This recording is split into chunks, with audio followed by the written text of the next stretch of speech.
Os militares ampliaram o controle do Estado sobre a economia e fizeram o país crescer em marcha acelerada para ganhar legitimidade, mas criaram desequilíbrios que só puderam ser corrigidos muito depois com a volta da democracia.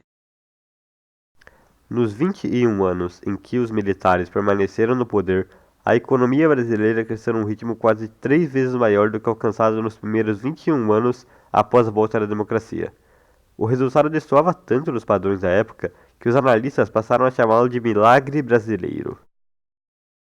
O crescimento econômico ajudou a ditadura a ganhar legitimidade política durante a fase mais violenta do combate à esquerda armada e também mais tarde, quando chegou a hora de afrouxar o regime e era preciso convencer os oficiais radicais que pensavam o contrário.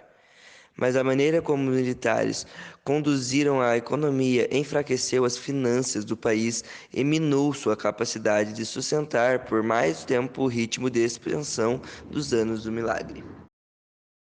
Quando a ditadura acabou, o Brasil era outro. A maior parte da população havia abandonado a zona rural para viver em cidades, e milhões de pessoas tinham migrado para os estados mais populosos como São Paulo e Rio de Janeiro.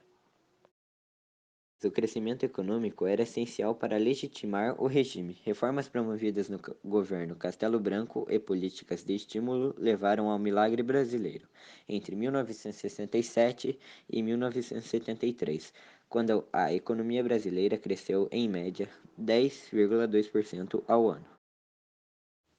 Combatê-la era um dos objetivos principais do regime, mas a meta nem sempre mostrou compatível com a política do estímulo ao crescimento.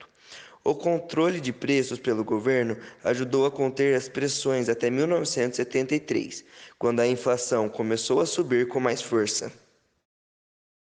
O endividamento externo foi um dos motores do crescimento econômico na ditadura, aumentando mais de 30 vezes no período.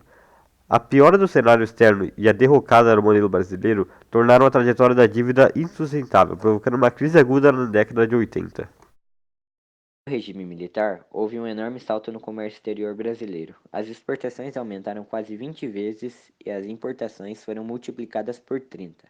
A pauta exportadora, que era altamente concentrada nas vendas de café, também se diversificou.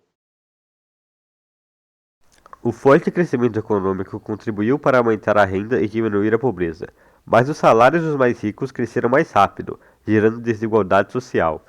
A demanda por mão de obra qualificada era alta numa época em que faltavam profissionais com maior escolaridade.